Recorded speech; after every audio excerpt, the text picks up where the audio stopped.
pagpupugay, pasasalamat at pagsisikap. Ang pangako na aming bibitiwan sa lahat ng aming natanggap na pagpapala. Pagpupugay sa lahat ng nagbigay ng pagkilala sa Aliw Broadcasting Corporation mula sa Philippine Outstanding Brand of the Year, Philippine Finest Business Awards, and Outstanding Achievement, Asia Pacific Luminaire Awards, Southeast Asian Premier Business and Achiever Award. Sa aming mga natanggap, 4-time Best AM Station Awardee, DWIZ 882, 4-time Best Radio Newscaster Awardee, Dennis Antenor Jr., 3-time Best FM Station Awardee, Home Radio 97.9, 2-time Most Promising TV Station Awardee, Aliw Channel 23, at Best Public Service Radio Host Awardee, Bragi Braganza. Pangakong itutuloy ang pagbibigay ng tamang balita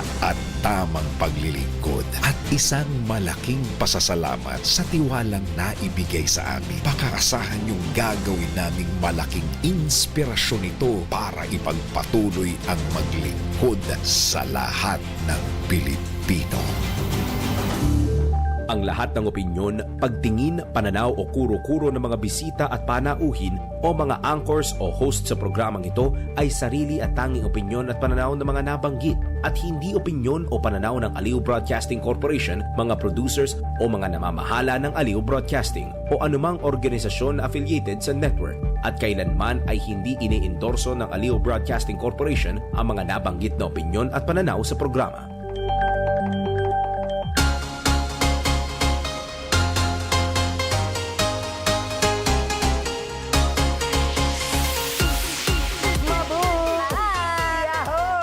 Huwag mong pipindutin yan. What's up, partner? What's up? Yahoy! Yahoy! Shoutout po kay Miss Juby de Guzman. Yahoy! Na nanonood at nakikinig ng Life Balance. Kasama natin, Guia Rafael na, nag-usap tayo ng quote ngayon. No? Nag-usap kami. Para tayo, alam mo na. You look like a Senior Vice President for Ng Creative Writing Affairs. Kaya mo yan. Senior Vice President of Explainers. Okay. At siya naman po si Daryl Justin na bluer than blue. Ang outfit, hindi yung Bluer than... Sino nagpapatugtog? pero kumanta pa rin. Blind item. Tayo po ay mapapakinggan sa DWIZ 882 Metro and Mega Manila, DWIZ News FM regional stations, syempre sa ginagawang radyo ang kanilang mga TV, sa DWIZ News TV, sa Digital Free TV. At mapapanood at mapapakinggan naman kami via website na www.dwiz82am.com at i-download sa inyong mga app na ang inyong iOS at Android phone ang aming app na DWIZ 882 at live streaming partner saan? Streaming yan eh. Streaming? Oo, live streaming. Live streaming! Live streaming Via ba? DWIZ 882 Facebook page and YouTube channel. At huwag kakalimutang mag-like, follow, subscribe, share, and comment your questions and reactions sa ating episode every day. Flashback katsak number 1. Ganun ha, ganun. So, alam mo ni number 2 mamaya. Sige. Pwede maralim na. Madalas nating marinig ang anxiety at depression, pero alam ba natin ang pagkakaiba ng dalawa? Pareho silang may epekto sa ating isip at damdamin, pero magkaiba ang kanilang sintomas at paraan ng pagharap sa mga ito. Para mas maunawaan natin ito, narito si Dr. Carmina Charmaine Bernardo, isang psychiatrist mula sa Makati Medical Center upang ipaliwanag ito at kung paano natin ito maaaring lagpasan. So, go! Kaba. Tapos may kasamang anxiety. Yung nagtutuloy-tuloy siya, yung tipong araw-araw may nararamdaman kang ganun. Pero aware ka naman na dahil sa ganito, sa ganyan, kaya ka kinakabahan. Pero Dok, sa tingin nyo po, ano pang ibang posibleng reason kung bakit nakakaramdam ng kaba araw-araw ang isang tao? And ano po para sa inyo yung proper coping mechanism? Okay, yeah. So, anxiety, that's usually ayan ang tanong sa akin. Dok, anong difference ng depression? Anong difference ng anxiety? Anong difference ng kaba at saka lungkot? You know, lungkot is that, you're depressed, you're not able to move, you don't find things interesting anymore. Kung dati, hobby mo, mag-soccer, ngayon, parang ayaw mo humawak ng bola, your sleep is disturbed. you have concentration difficulties, hindi ka makoncentrate sa trabaho mo. So mostly that is pointing towards a depression. When we say anxiety, usually the symptoms are coming out physical. Hindi ako makalunok. Na-disturb ang stomach ko, pwedeng diarrhea or the other one, or kumakabog ang dibdib ko, parang yung puso ko lalabas sa dibdib ko, you know, or sumasakit ang ulo ko, or hindi ako makahinga, you know. But then, usually these people, because the symptoms are so physical, of course, hindi ka pupunta sa psychiatrist. Kung kinakabahan ka, kumakabog ang dibdib mo, cardio. Kung hindi ka makalunok, ENT or GI, you know, or parang kumakalamas sikmuro mo, GI yan. Hindi ka makahinga, pulmo. So of course, when they go to this specialist, this specialist will do a lot because they're concerned. Hindi ka makahinga, so, or masakit, or may kabado yung puso mo, so they will do the ECG, the 2D echo, all of this, you know. Pwedeng sa pulmo, lahat ng function test gagawin nila. And then everything is normal. And then sa kanila sasabihin, wala kaming nakita, lahat normal, yung puso mo okay, yung lungs mo okay, yung stomach mo okay, baka anxiety to. You need to go to a specialist, you need to go to psychiatry. So usually, pag abot nila sa akin, ganun yung daladalang mga medical records. Kasi nga, all of these are labs. Oo, and all are normal. So that's one. That's one. Another could actually be medical. Thyroid. Yung ating goiter, when it's hyperactive, it can mimic anxiety. You know, pero may mga iba pang symptoms na lalabas siya, masyadong magpapawis, you know, so the tremor, so that could be a medical cause. So of course others will be drugs. You know, if the patient is into recreational drugs, shabu, cocaine, of course it will stimulate anxiety, or it could also be marijuana. Others could actually drug interactions. Like for example, our steroids. Steroids can actually cause a depression or could cause a mania, yung tinatawag natin na roid rage. So there are different factors contributing to anxiety. But the main thing there is that anxiety, it comes out physically. And sabi mo nga, lahat naman tayo kinakabahan eh. You know, pag kunyari, mag-e-exam tayo, kakabahan. Pag haharap ka sa tao, in front of the stage, you're nervous. The thing is, in order for it to become a disorder, your functioning is affected. So, kunyari, mag-e-exam, sakit ang tiyan ko, nahihilo ko, hindi nala ako mag-e-exam. You know, or ayoko na lumabas ng bahay. Magsasalita ka, ayoko na, kinakabahan ako, uuwi na lang ako. But if you go through with it, alam mong kabado ka, but you go through it, the functioning is not affected. You know, you're able to, you know that it's anxiety, but you need to perform, you need to do these things. You know, it is required of you. So, hindi siya, nagiging disorder siya pag ganon, hindi natutuloy, or de-delay mo, or hindi ka mag-e-exam. Ayun. Kaba. Ha? Bakit? Sakit ng tiyan daw. Ayun nga, double whammy ka doon sa video, no? Parang ginawa para sa akin ng video na yan. Tapos ang itsura mo noon, paano yan? Sampag niya. Wala na nakikinig ka, Doc. Saka ganito. Ayaw. Grabe naman siya nakaganyan. Kasi sumasakit. Ay, sinabi pa. Mamaya na yun! Segment 2 na raw. Ayan. Okay, segment number 2. Yun. Short lang. Kasi one-time thing lang yung... Hindi, isa pa, tiga mo. Ayan, basahin mo. Ayun ba yan? Ayan, okay. Alam nyo ba, partner, na ang peer pressure Wow. ay hindi lang nakakaapekto sa kabataan, kundi pati na rin sa buong pamilya. Minsan, ang matinding pangangailangang makisabay o makisama ay maaaring humantong sa hindi magandang desisyon na nagdudulot ng hindi pagkakaunawaan o gulo sa pamilya. Para mas maintindihan natin kung paano ito nakakaapekto sa ating relasyon sa pamilya at kung paano ito maiiwasan, narito si Dr. Camille Garcia, isang psychologist, upang ibahagi ang kanyang kaalaman at payo. Doc Camille, go! Actually, pag sinabi mo ganun, especially comparison, lalo na sa mga bata ngayon, we were able to have some patients as early as 10 hanggang 7 years old to 10 years old. Tapos ang sasabihin nila, alam mo, sasabihin na pressure kami dahil sinabi ng magulang namin, kailangan you have to, may mga grabe expectations sa studies, grabe expectations na they are being compared to elder sisters. Or kaya naman, sasabihin nila, kasi syempre, alam mo naman, maraming social media platforms, ang mga magulang, syempre, excited, pinapost ang achievement, tapos sasabihin, oh, tingnan mo yung pizza mo, ang daming medalyang nakuha, tapos ikaw, wala ka nakuha. Parang yung comparison lang na yun, parang makes you as a person, or isang bata na bumababa ang self-esteem, ang tingin nila sa kanila, parang hopeless na ako, napaka-worthless ko, dahil kasi wala akong naibigay na achievement sa magulang ko. So, parang unti-unti, nag-uumpisa na yung mga possible red flags, pero nai-ignore ng magulang kasi ang iniisip nila, parang baliwala lang dahil sinabi lang nila yung mga statement na yun, pero it is hurting.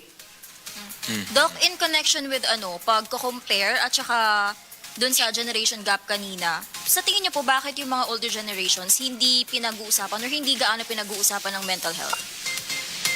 Una, pagkaroon naman ang depression, di nila alam. Sorry, as in hindi talaga alam. Kasi pag sinabi mo, alam lang nila malungkot. Pero hindi nila alam na talagang merong tinatawag na depression. Parang sinabi mo rin na yung isang bata pasaway, hindi nila alam na yun ay ADHD. Parang gano'n. Unlike ngayon, may mga labeling na kasi ng mga ganyan. So, mas bibigyan ng pagkakataon na magkaroon ng early diagnosis. Pero pag sa dati, sasabihin lang nila, makulit lang yan eh, magulo lang yan eh. So, parang akala nila ang pag-handle nun is parang reward punishment thing, or kaya naman, it is a phase, yung mga tipong gano'n. Kaya sila, naniniwala nila, imbes na yung mga anak nila sabihin ng gano'n, bakit ako? Bakit nung panahon ko? Bakit ganyan ka? Samantalang ako ganito. So, mismo silang mga magulang, kino-compare yung mga anak nila sa panahon nila. Kaya, nakakalungkot. Kaya, pagdating sa ganyan, eto na, nangyayari. Bigla na lang makikita mo, nag-isolate na. Ayun, nag-isolate daw. Kala ko tuloy COVID. Huy! Hindi, dun kasi naging Tapos na popular tayo yung sa part. ano Okay. yan, Akala ko na naman. Huwag na sana nang bumalik ang COVID. Napakahirap nung panahon na yun. Sobra. Ano ginagawa mo nun? Diyos ko, Bago ang natin daming pakilala ganito. si Doc. Oh. Ginagawa ko nung COVID. Second year ako nun. Online class.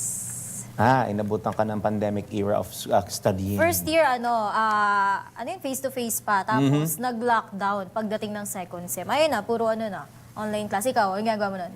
2020, busy ako sa church, mag-asikaso ng mga online masses. Yes. Coordinator. Hindi coordinator. Ano ka? Kung anong ginagawa ni Jay, yung ginagawa ni Boss Wilwa, and all.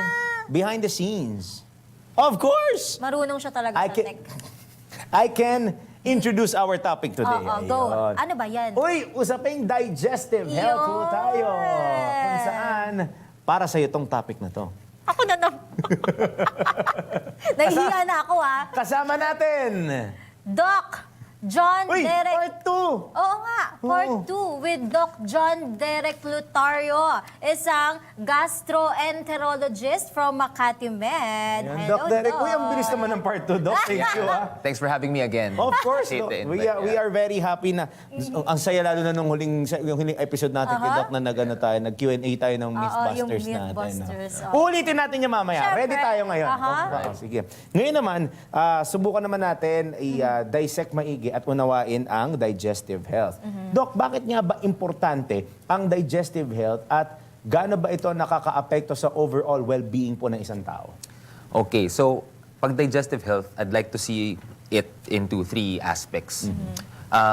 Number 1, it would be yung pagkain natin, no? Yung pag-absorb ng nutrients, yung pag-process niya, meaning yung pag-digest. Number 2, pag-absorb, meaning hindi lang natin siya i-digest, i-absorb din natin siya for the nutrients. And lastly, for waste management. So meaning kapag ating pagtanggal or pagdumi.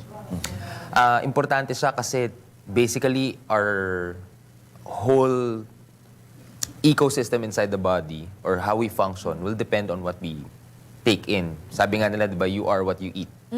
So depending on what we eat, based on this, we can actually be at risk for multiple diseases. Parang nung last topic natin, pinag-usapan natin yung cancer, no? So certain intake of certain foods can lead us into different illnesses. At the same time, whatever we eat will actually help us prevent in getting certain diseases as well. Okay. Pero Doc, ano ba yung pinaka-common na digestive problems na na-experience ng mga tao, especially yung mga na-encounter nyo ng pasyente? Pinaka number 1, yung sinasabi nating empacho, yung dyspepsia, tinatawag natin. Acid peptic disease, o yung pangangasim, o yung mga reflux symptoms. I'd like to include pa rin yung mga constipation o yung mga diarrhea into the digestive health kasi nga pati waste management nabanggit ko nga po parte. So ito yung mga common na nababanggit sa akin or mga complaints ng mga patients sa akin. Okay. So ngayon naman, dako naman tayo, Doc, about talking about, ako talaga yung mag-introduce Diet. at lifestyle. Hindi rin naman pwedeng ako. Parang, this episode is for the both of us. Doc, best and worst foods when we talk about gut health. Okay, sige. Let's start muna sa negative para maganda yung ending natin. Ayan, tama. So, number one pa rin yung mga processed food. Processed food meaning, again, going back to hotdog, longganisa, tocino. Lumpiang Shanghai. Uy. Lumpiang Shanghai actually, Ay, how parang you gusto cook it, lumpia. Shanghai kasi prito, no? So yung method ng pagprito is actually that one kasi medyo oily siya. So what we want to avoid pa rin yung oily food. But yung mga lumpiang sariwa, Yung I would favorite actually ko be pa okay rin with yun. lumpiang sariwa kasi hindi siya pinrocess. It's just green leafy vegetables, some sauce, and hindi mo na siya kailangan iprito. What's actually negative about that is when you dip it in that kumukulong mantika and actually process it because of the oil. So, to add to that is because hindi lang sa processed meat, the method that we cook these processed meats would be actually under cooking oil. Okay. Kahit mag-olive oil pa tayo, it still can't reverse the way kasi processed pa rin yung meat. And I'll just put a counterpart. No? Sige, let's put the negative and then the positive. So yung counterpart na pwede nating piliin instead of the processed meats would actually be fresh meats. So chicken, fish, more than the red meats. So this is what we want to take in. Mga red meat kasi of course yung mga beef, mga steaks, alam ko medyo uso siya. But we'd be okay with having that in moderation. But what we'd like to have is that what we call yung mga Mediterranean diet. Sorry, Doc, bago ako mawala sa train of thought ko on asking this question. Sorry. We're talking about food. Sabi niyo nga prito is kinda, medyo on the negative naman. Kahit hindi ko sure kung may ilan. Pero when you talk about meat, kadalasan kasi ang gusto ng tao pag meat prito. Siyempre. Pero Malutong. kung, for example, Doc, if I were to ask you, which is the healthier option? Is it steamed, grilled, or, well, cooked is probably the least. Or if deep fried. Apo. I would actually prefer the steamed route. So steamed fish, steamed chicken, but I understand some patients would actually not want that kasi medyo bland o matabang yung lasa. Masarap yung prito oily, scrumptious yung lasa, even the grilled ones. Yung problem natin with the prito, again, oily nga siya. Number two, yung pag-grill because of the charcoal, the heat, the smoke that it produces, tinatawag mga nitrosamines. So this can actually lead to some cancerous diseases. Oh, okay. Yeah, we'd like to avoid those. Tinamaan na naman yung mga pinagkakakain. Hindi lang, ako din naman. Guilty din naman ako. Parang kahit naman sino, kahit masiguro sino. I mean, di ba, we can't avoid lalo na, for example, family gatherings, occasions, and things of that nature. Yeah. You can't avoid that. So, I'll add on to that. So, with nabanggit yung pagkain, with the intake naman, alcohol pa rin. Alcohol pa rin is a culprit. Yung mga soft drinks, so all these very sugary or mga high sugar drinks, kahit yung mga energy drinks actually. Could be, I know, most of us are trying to work a lot. Tayo mga Pilipino, masisipag tayo. And Of course! sometimes hindi natin maiwasan na inaantok tayo at ang katawang natin itong mga energy drinks which are very, very high in sugar. As well as yung carbonation ng mga drinks na to. So for example, sugary na siya, carbonated pa siya. Usually ito yung mga nagkakos ng mga symptoms ng digestive symptoms, yung mga dyspepsia, empacho, yung bloatedness. Dahil nga po carbonated siya. Yeah. Pero ito, Doc, yung stress ba nakaka-apekto sa digestion? Actually, yes, that's very true. Paano, Doc? Meron po tayong tinatawag na disease, ang tinatawag ay irritable bowel syndrome. So it's not to be confused with inflammatory bowel disease or yung IBD. One of the trigger points ng IBS is stress. So it can be stress from work, it could be any kind of situation. It could be two things. Either magkaroon ka ng mga hyperacidity symptoms, mabilis kang mabusog. It could actually cause either diarrhea or constipation. So medyo malaki yung wide yung area na sinasakop ng irritable bowel syndrome. Mainly because we have this brain-gut axis that we call. So whatever we actually think or actually feel, depending on our experiences, can actually affect our digestive system. Medyo magbibigay ako ng mga pa-teaser sa ating mga mythbusters. Kasi ang tanong dito is, drinking coffee, tea, or alcohol bad for the stomach? Isa-isahin na lang natin, Doc. Sige. Coffee. Actually, maganda yan kasi Yes, or is it good or bad?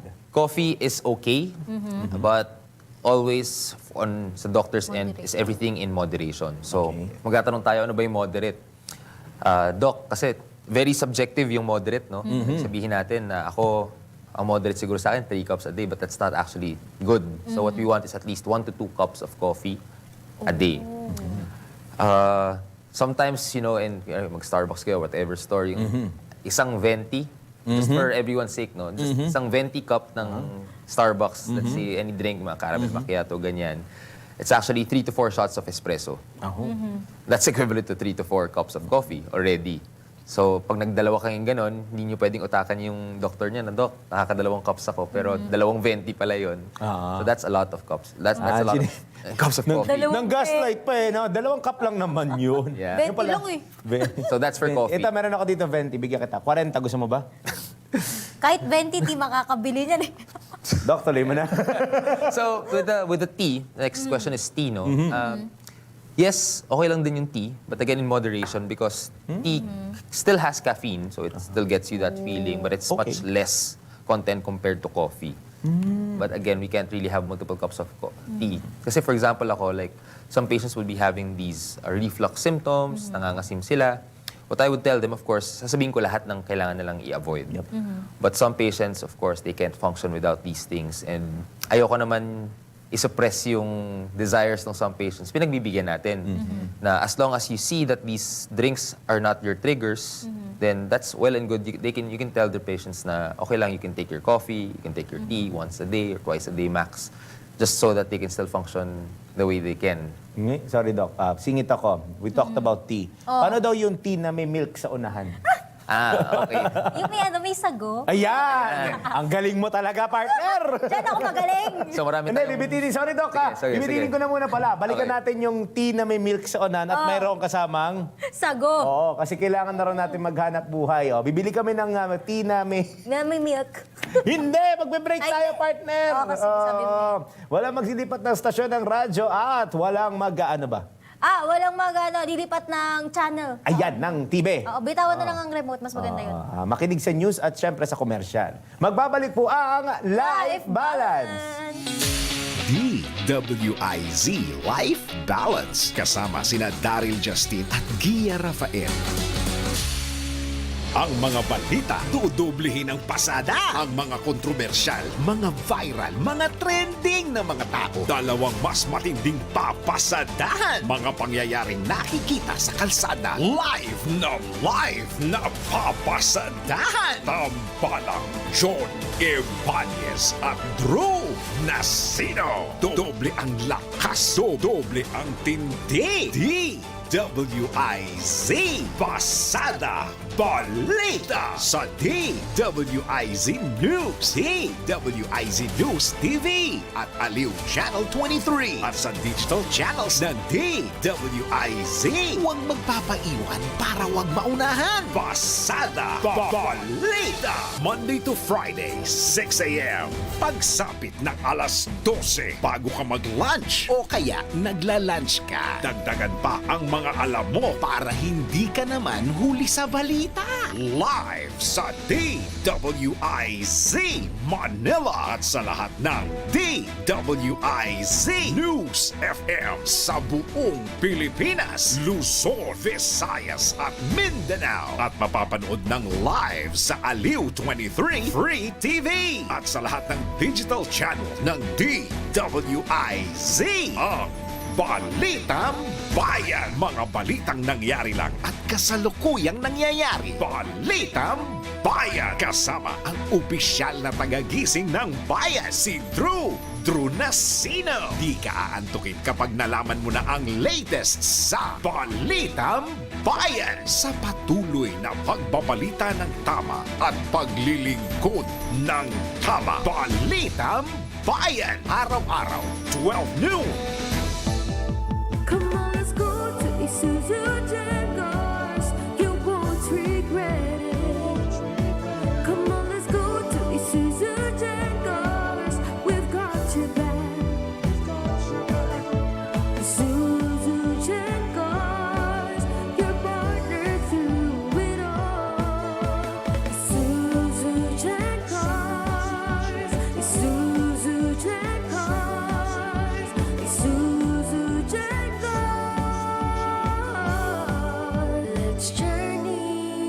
together.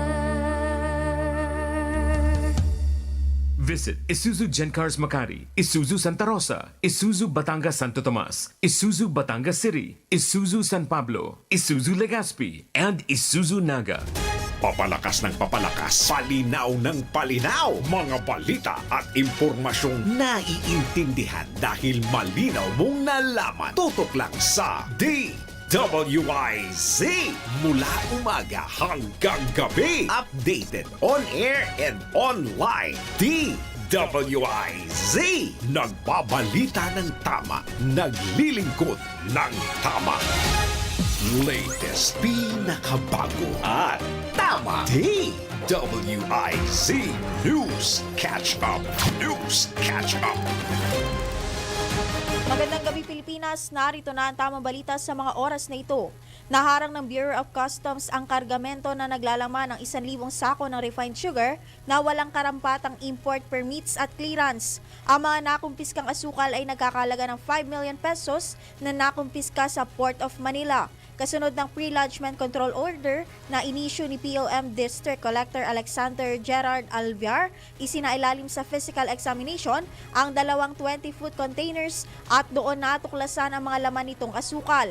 Ikinasa ang operasyon sa pakikipag-ugnayan sa Sugar Regulatory Administration, Department of Agriculture, Philippine Drug Enforcement Agency at iba pang law enforcement units. Nabatid na bawat container ay may lamang 500 sako ng asukal na galing ng Thailand. Ayon sa BOC, walang taglay na import allocation at clearance mula sa SRA ang mga produkto at wala ding authorization na inilabas para sa pag-aangkat ng mga ito.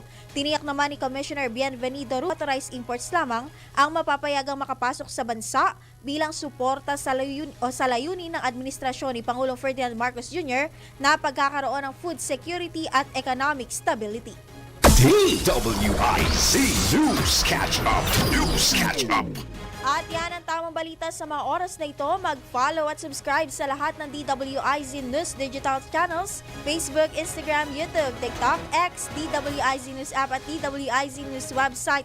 Ako po, si Haya Ludivico, nagbabalita ng tama, naglilingkod ng tama. Oras-oras nagbabalita ng tama, naglilingkod ng tama. DWIZ News Catch Up. News Catch Up.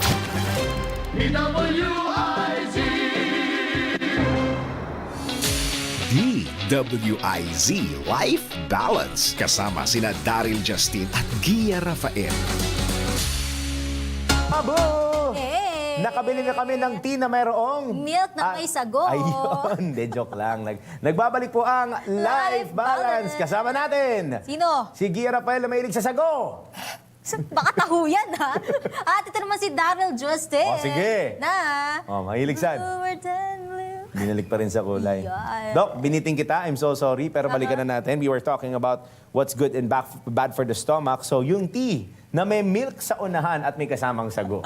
Ayan. So, tatlo yun. Milk, tea, tsaka sago. Naku, mukhang triple kill. Oo, so yung milk is a little bit fat. Dairy pa rin siya, so fatty. So for some of our brothers and sisters na lactose intolerant, they might actually not be able to take these. Yung tea, still with caffeine, so that's okay, but in moderation. And then lastly, yung sago, high in sugar pa rin siya. So kumbaga, madami tayong tinamaan dun sa milk tea. Hindi pa natin in-account for yung syrup, di ba? May mga sweetness level pa yan. 25, 50, 75, 100. So I would say, depending on how the patient can take the milk tea. If pag unang intake mo pa lang, especially for lactose intolerant, no, just avoid it. If you take it in and then just take siguro once a week, just to satisfy that craving, you have no problem with that as long as you don't do it every day, Sorry, mag-deviate lang ako ng konti. Kasi you've been mentioning, Doc, yung lactose intolerant. Ang pagiging lactose intolerant ba, naku-cure yan sa person? Some patients, when we start, na de-desensitize natin yung ibang patients na may lactose intolerance. When initially, actually with other allergies, other types of intolerance, kapag na-introduce sila early, some of them will actually have tolerance. Okay. But some patients, they actually don't. So they take certain enzymes, gamot, para lang kung alam nilang iinom sila ng gatas these days. May isa akong kilalang kaibigan na yung nanay ng kanyang nobya ay mahilig talaga sa certain dairy product. Okay. So he would actually take in this enzyme para lang kayanin niya at hindi mabanyo agad after taking in that dairy product. So actually, it's very sweet. Saka so safe to say, Doc, it's a case-to-case basis. Yes. Okay, ayun. So, sorry, naisingit ko lang yun kasi I think that's important. Kasi yung iba kasi, baka hindi nila na-absorb yung someone is lactose intolerant. Clear. So, tapos na tayo dun sa coffee, tapos na tayo sa tea, pati dun sa tea na may gata sa umpisa. Ngayon naman.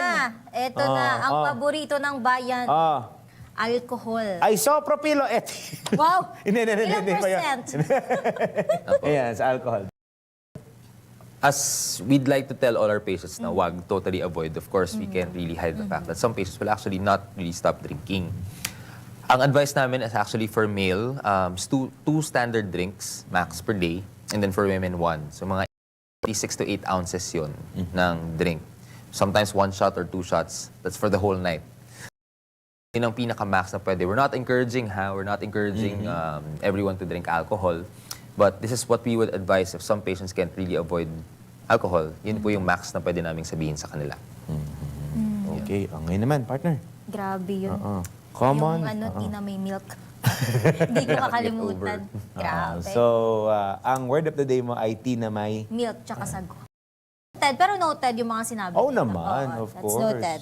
Eto So, na. cancel order. May order ka pala. Hindi, wala. Joke lang ko naman, partner. Okay, ito Sige, na. go. Dok, paano ba malalaman kung yung stomach pain ba ay serious na at kailangan na ng medical attention? Okay.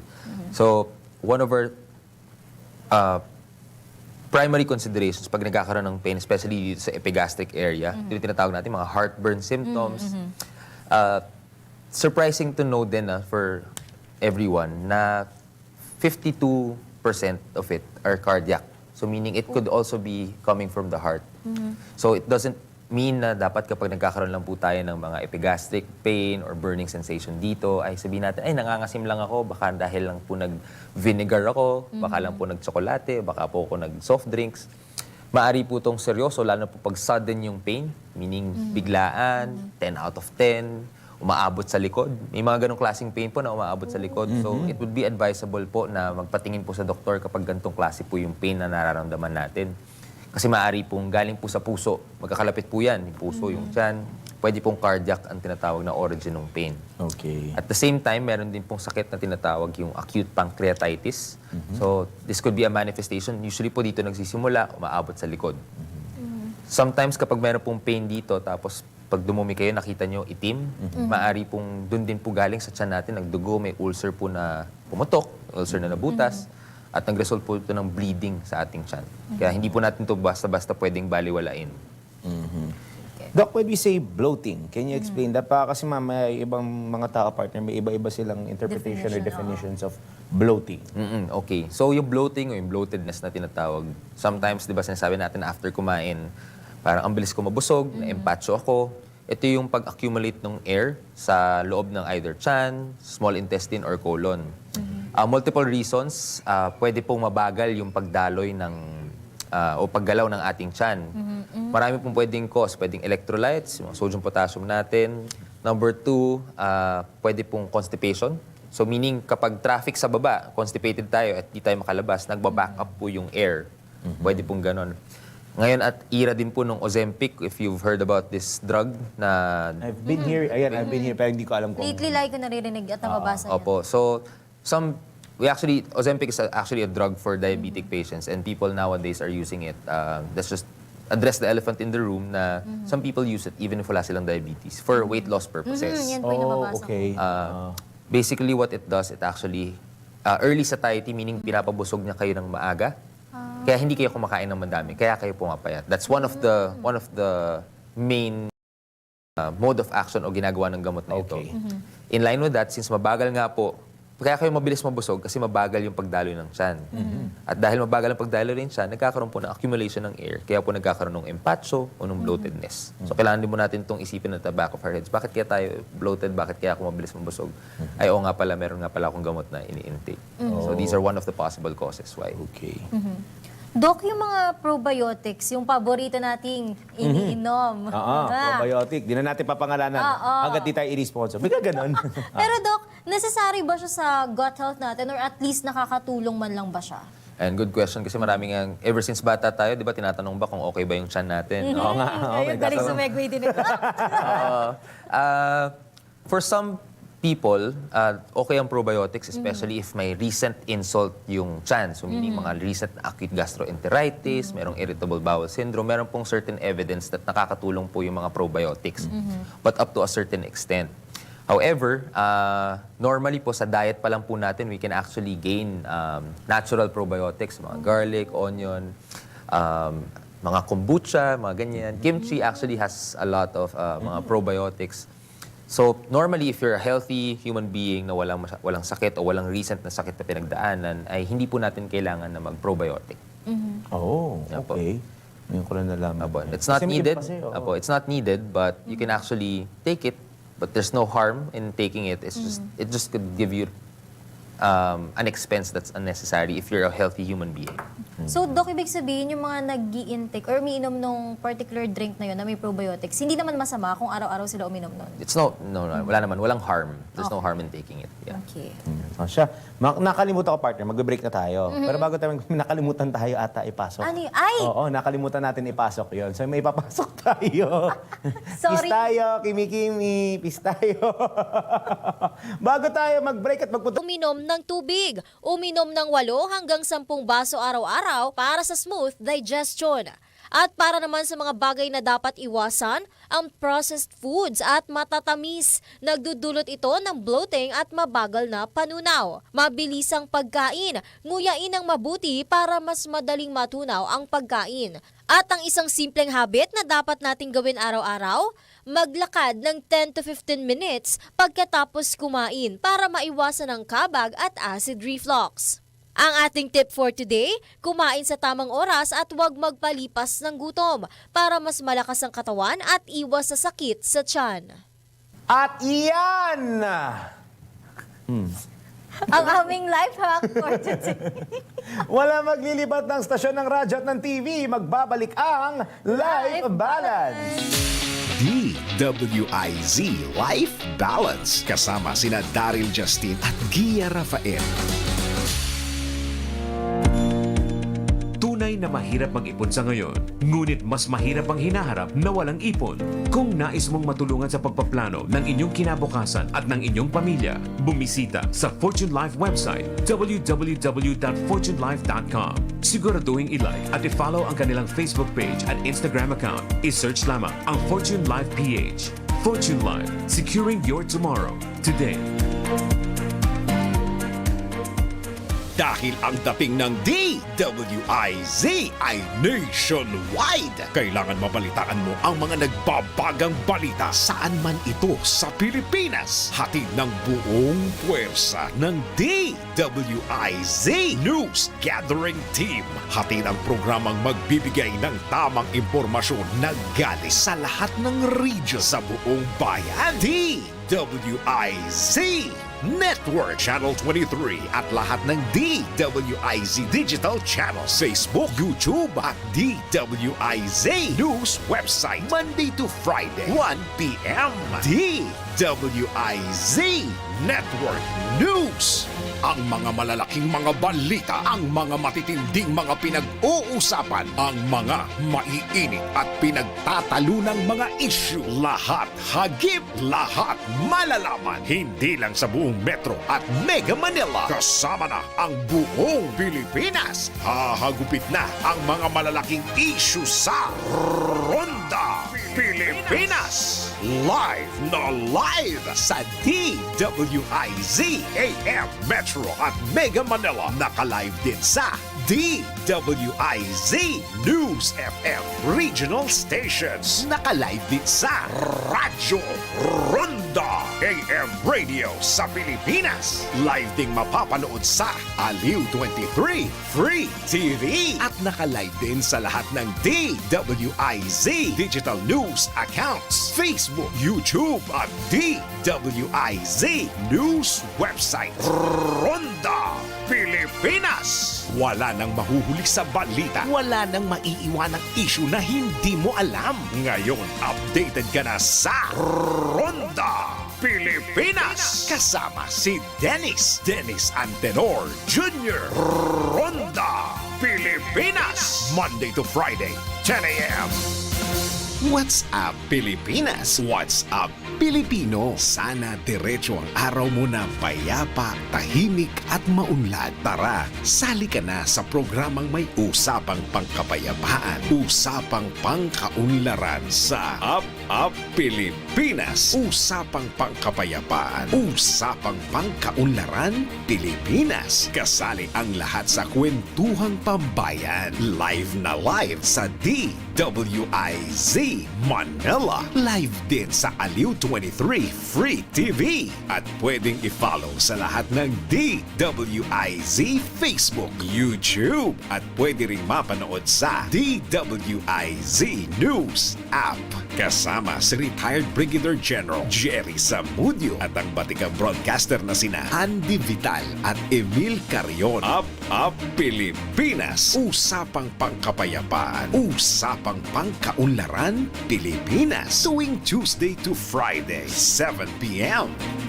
Dahil ang balita hindi tumitigil. Dahil ang balita tuloy-tuloy na nangyayari. Dapat alam mo ang latest kahit ang mga taong nasa likod ng balita. Kaya makibalita kay Senyor Balita. Araw-araw, Lunes hanggang Biyernes, kasama si Ray Pacheco. Live na mapapakinggan sa DWIZ.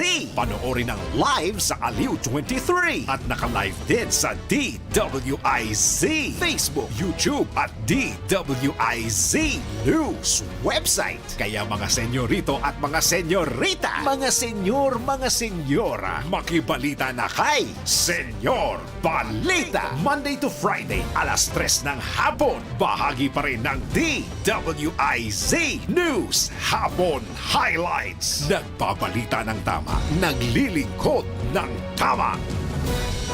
Nakikita pa ba ang pagmamano sa mga Pilipino ngayon, lalo na sa mga kabataan ngayon? Meron siguro, pero yung iba, inuutusan pa. Huwag sanang mawala ang tradisyong ito na nagpapakita ng paggalang sa nakatatanda. Atin ito, Pinoy ito. Kapag nakakita ng kabataan, paalalahanan at tanungin, nagmano ka na ba?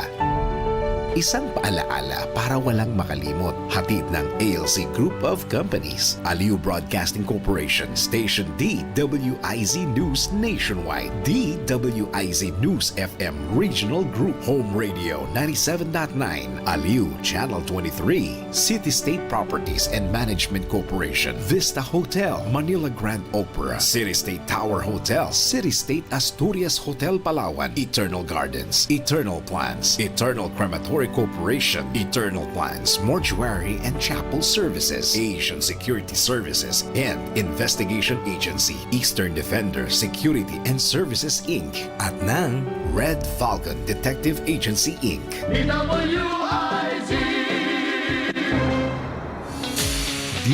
DWIZ Life Balance. Kasama sina Daryl Justin at Guia Rafael. Mabu! Hey! Ayun, very good ka. Salamat sa iyo, parang Jamel. Dahil dyan, promoted ka na. Nagbabalik po ang Life Balance. Kasama natin, Guia Rafael. Gulat na gulat. Daryl Justin, ng yahoy ng yahoy. Of course. At si Doc Derek nandito. Ay, patala tayo, partners. Sa itong segment natin na pinamagatong Mythbusters. Mamaya gagawa na si Boss Simulan Dennis mo na. ng stingers. Simulan na natin, Doc, base sa ating research. Bigyan mo na Uy, isa. meron na mamaya, marami-rami ngayon to. Doc, simulan na natin na. First myth about digestive health. Ang spicy food daw nakakapag-cause ng ulcer. Actually, common question yan ng mga patients. No? Pwede ba ako magmaanghang kasi mahapde? Actually, hindi po. Ang cause ng actually gastric ulcers would actually be two things. One would be yung tinatawag naming Helicobacter pylori. Isa itong bacteria na pinaka-common nagkakos ng ulcers. At number two, ito yung mga NSAID. Ano natin sabihin yung mga brand, pero yung mefenamic acid. Yung mga painkillers na commonly na-abuse. Okay. Na hindi nila napapansin na sobrang dalas nilang tinitik. Eventually, nagkakos po ito ng damage sa lining ng tiyan. Causing the ulcers na na-aggravate lang po ng mga spicy food. Okay. Eto, to. You need to have a bowel movement every day or even more to be healthy. Oh, yan. So, yan ang mga very good yung mga researcher ninyo. Oo naman, Dok. Sino ba yan? Kaya nga nandito eh. So, misconception din siya. It's a myth. What we want actually for patients to have is a wide range ng time. So, you can actually be okay with 3 times a week to 3 times a day. So, yung mga patients, pagtataka, nagda-diarrhea ba ako, it's not really the frequency, but the character of the stool. So, makita nating watery kahit mga 2 times. If your usual is really soft or hard stools, and then bigla ka mag-watery kahit twice lang yan, that's alarming for us. However, if it's normal for you to have 3 times a day, every after kain mo, you go, that's okay. And if your normal is actually 3 to 4 times a week, but that's how you've always been, and that's also okay. Ayun. Yeah. Next, heartburn. Ayun. Ayan. Minor inconvenience lang daw ito, Doc. At hindi dapat ito, pwede naman daw ito ipagsawalang bahala. Ayan, if you would get anything from what we had today is that hindi pwedeng baliwalain lang ang heartburn. Dahil okay kung tiyan lang ang problema mo, hapdi lang yan, but if it's heartburn, it could also be cardiac nga po. Pwede pong heart ang problema, pwede po itong heart attack na minor pa lamang o nagsisimula pa lang. Kaya habang maaga, prevention pa rin is better than cure. So better to see your doctor once you have that heartburn symptoms. Okay. Eto, Doc, colon cleansing or detox is necessary for good health. Ayan. So, yung colon cleansing, I know there's a lot of fads out there on how to do it. Caffeine, coffee cleansing. Our bodies are created in a way na can actually sustain itself. So, kaya natin mag-clear out ng waste. It's just that sometimes we have habits that prevent us from doing so. So, may it be decreased fiber in the diet. If we have that increased fiber in the diet, it could actually help us move more frequently, bulk up and form the stools. Number 2, kulang tayo sa water. So sometimes we become constipated because we don't drink enough fluids. That causes the hard stools, that causes the difficult evacuation. Yan. Ayun. Next, kung meron kang gallstones, dapat putulin mo kaagad anything that is fatty. Fatty foods or whatever that causes you to have fats. I understand why there's a misconception on why you should cut out fats kapag merong gallbladder. Kasi ito yung gallbladder, ito yung panunaw natin eh. Yung bile na nanggagaling sa gallbladder, panunaw natin ng mga fatty food. However, hindi pwedeng totally cut out, yung totally tanggal ng fats because it can actually lead to worse symptoms ng stasis o nung pag-stay ng bile sa loob ng gallbladder. What we can do is to have just lessened fat in the diet or magawin nating moderate yung fat, yes. Eto, Ayan. feeling ko Eto lahat na nga. tayo narinig to nung mga bata pa tayo. Aha. Lalo na pag naglalaro sa labas. Takutan Takutan to eh. Mga pakita niya. Yun. Takutan to na kapag daw nakalulun ka ng bubble gum. Ayun. Mananatili or magsistay to sa loob ng tiyan mo for 7 years. Ba, Miss- Specific. Parang di ko narinig yan before, 7 ha? years. Oo, Lucas oo. Graham, is that you? Ano yun, Doc? True ba yun? Okay, sabay ko na rin po sa buto ng pakwan. Ayan. Ilang, so aside from the gum, buto ng pakwan, yung gum indigestible. Hindi siya natutunaw ng tiyan, but it won't stay there for years. Mailalabas nyo pa rin po siya, even yung mga buto ng pakwan. Ganyan. Pag nakalunok nyo, huwag kayong matakot kasi may natural way pa rin po yung katawan nating ilabas siya. Okay. Ayun. Ay, ito may tanong, Oh, sige, ayan. How about daw sa colon Hydrotherapy. hydrotherapy? Ayun. So, actually, wide yan eh. No? Iba-iba yung... Kaya we don't recommend usually yung mga tinatawag ng mga hydrotherapy. It's just similar to colon cleansing or what we call enema. But iba't iba na yung mga lumalabas ngayon sa market and I would really suggest for you to look for a certified gastroenterologist who would do these procedures.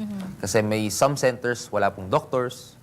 Some centers, wala pong certified na physician to actually do it. But I would suggest to have a gastroenterologist do yung mga gantong klaseng cleansing enema. Ayan, meron pa. May dagdag pa tayo. Doc, heavy lifting causes hernia. Actually, it's not a myth. So, straining, not just hernia, pati yung mga hemorrhoids na tinatawag, any increased pressure in the abdomen, if you actually have hernia, if meron ka na nung hernia, increased pressure, weak yung abdominal muscles mo. Ang hernia kasi parang luslos in a way. It can happen in different parts of the body. Imagine kung ito yung abdominal wall, tapos merong weakness sa any part, magkakaroon po ng ganito, parang luslos, parang lulusot siya. So if you lift heavy, syempre mag-brace ka, tatry mo concentrate dito, increase yung pressure, pwede po talagang lumabas yung tinatawag na hernia. May it be from down there, may it be abdominal. It can also worsen yung tinatawag na hemorrhoids o yung, ano ba Tagalog na hemorrhoids? Wait lang. We'll get back to it. Yeah. We'll get back to it. Almoranas. Sorry. Almoranas. Yeah. Sige. Eto naman, alcohol na naman. Sa akin na naman natapat ng alcohol. Sige, Only kaya mo yan, alcoholics get, tama ba bigas ko, cirrhosis? Yes. So, actually, alcohol, that's not a myth. So, one of the top 3 causes po ng cirrhosis would be tinatawag nating hepatitis, alcohol-induced liver cirrhosis, and lastly, yung tinatawag ng non-alcoholic or yung metabolic-associated fatty liver. So, part po siya ng top 3. And chronic alcoholism, o matagal na pag-inom ng alcohol, 10 to 15 years na heavy daily drinking could lead to cirrhosis. Hindi lang po cirrhosis yung takot natin, sorry sir, cut you, but hindi lang po takot. Ang pagdating natin ng cirrhosis, the most dreaded part would follow is hepatocellular carcinoma or liver cancer. So before pa umabot ng cirrhosis, mag-cut down na po tayo ng pag-take ng alcohol. May naalala tuloy ako sa liver pero hindi ko pwede sabihin. Uy, wag na. Alam mo rin, diba? Okay, sige. Next! Nuts o mani could lead to, ito narinig ko tong term na to, pero gusto ko, Doc, ma-explain mo rin kasi medyo confused pa ako kung ano ba talaga to sakit na to. Diverticulitis. Narinig ko siya sa isang wrestling show. May isang wrestler na kasi Talaga na may po ba? diverticulitis. Talaga ba? So yung diverticulitis, diverticulosis, para po siyang klase ng pockets. Meron pong pockets sa colon natin. Kung ito po yung tubo na colon natin, meron pong mga little pockets. Yung pagkain ng mani, ang misinterpretation is pagkain natin at maiipit siya doon. Yun po yung standing theory ng diverticulosis na yung maliit na pocket na nasa tiyan natin, may nasa stock na pagkain o nasa stock na puputas na mamaga at nagkakaroon ng infeksyon. There's partial truth to that, but it's not necessarily nuts. Kasi before pa umabot siya, usually na-digest na natin. Ayun, nakikita ko image na nilalagay sa prompter. Ayan, Ano ba very yan? good Yan, yan. oh. Yes, Ayun please. yung pocket. Pwede ba ako mag-ganon? Dahil pala dito sa touchscreen na sana. Pero ayan, mga nakita ko muna. Ayan. So yan, very good. Ayun, oh. So, if we're gonna, nakita niyo po ba yung diverticular na sinasabi? Ipa-flash natin yan sa screen. No? Ayan. So, yung mga pockets na yan, pag kumakain po tayo, sometimes some particles, they get stuck inside. Pag na-stuck sila, namamaga, yun po yung tinatawag na diverticulitis. Sometimes po kasi if we have this already, yung tinatawag na diverticula, it's there forever. Wala na pong gamot yan, hindi na po natin sa tanggalin. Ang pwede na po natin maagapan is yung for it to become into diverticulitis, which is yung namamaga na po siya. So what we can do, we can just take in high-fiber diet, make sure po na yung stools natin are soft enough, not really too bulky, para hindi po magkaroon ng any pileup or anything stuck in those diverticula. Yan. Yan. Salamat sa imaging, Kimi-Kimi. Grabe yung yung fun fact. Uy, last na pala. Oo, go lang daw. Go lang. lang. Uy, last to na siguro. Dahil baka mag-overtime na naman tayo. Okay. Ayan, Last to na myth. Okay. Beans cause the most gas. Not necessarily. It could, siguro again, if it's not in moderation, it could cause some, kasi because it's high in fiber, yung mga beans na ganito, pwede siya mag-cause ng flatulence and high gas. But if it's in moderation, it's not enough reason for you to stop eating beans. Okay. Last two, isang myth na siguro, isang papayo o patip na lang din Okay. siguro. Sige, partner ko na to. Ayan. Smoking relieves heartburn. Ha? O, Totoo diba? ba yan? Baka din Pati ako napatanong, parang may magagawa palang smoking para ma-relieve ang ano? There's a little bit of truth to that. Na initially, na merong sensation of people being relieved of heartburn, but that's only during the start of that smoking. Eventually, after a few years of smoking, it can actually be the cause of heartburn. So from that time, meron ka parang tinatawag na gating, you get that sense of sensation na okay siya. But then after some time, hindi na. And then after that, it could actually lead also to cancer. May it be esophageal, oral cancer, stomach cancer, eventually rectal cancer. Okay. So, si Elaine, may nakuha naman pang LPI natin. Wow! Let's Shout do it. out, Ma'am Elaine. Ayan, shout out, Elaine. Doc, we're done. As much as we would want to continue, pero baka yung next program nakaantay na sila sa labas. So, Doc, last question na I think, gaano ba kadalas siguro ang tao or someone should see a gastroenterologist kahit na okay ang pakiramdam ng isang tao? Actually, what I would recommend, especially yung mga age na po ng starting ng screening, is to see your gastroenterologist every 3 to 6 months. Okay. So depending on the symptoms, especially starting at 45. Kahit wala kayong symptoms, dun nga po, sa previous episode nabanggit natin yung tinatawag na screening. So better to have that check-up with your gastroenterologist that frequent. Apo. Okay. Okay, ayun. So, Eto na. Oh, ayun Doc, na nga, oh. ano po ang socials ninyo or sa Refresh, pwedeng makontak ng ating mga viewers and listeners para madali nila kayong ma-reach? Okay, so Facebook, it's Derek Clotario, and Instagram, it's at DerekClotario_MD. Yeah. And Makati Med. Makati Medical Center. So, if you want to have your checkups, we provide a lot of services for screening colonoscopies, endoscopies, endoscopic ultrasound. We have it all in Makati Med. So, just contact our concierge, any kind of doctor. We have all specialties in Makati Med. ayun. Yun. Doc, natapos ang part 2. Oh, so ibig sabihin, May part 3. Yeah. Tama ba kami? Tama po. Ayun, tama po. For another Mahirap time. po. Opo, marupok po ako eh. So, mabilis po Samahan ako na pa, natin oo. ang pagiging marupok namin, Doc, sa milk tea. Pero, hihinay kami. Opo, yes. Hihinay kami. Ayan, In partner. moderation, in moderation. Kailangan, ikasa mo. Ayaw ikasa mo. Ayaw ikasa. Ayun na nga, gaya ng sabi ni Kim. sige sa harap ni Doc. Ayan. Sa harap ni Doc. Mamaya. Tapos pagtalikod, gano'n ka Mamaya mamaya. nag-order. Nakaganan pala. Thank you so much ulit, Doc. Thank you. Maraming Thank you so much, salamat. Doc, for the Thank you so time. much. Okay, ayan.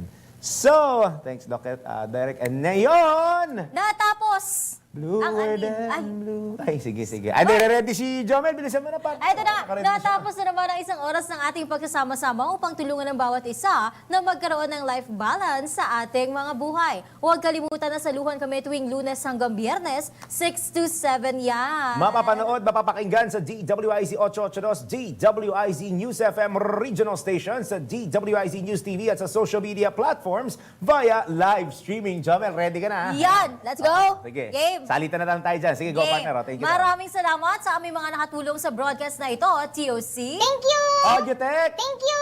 TV Production.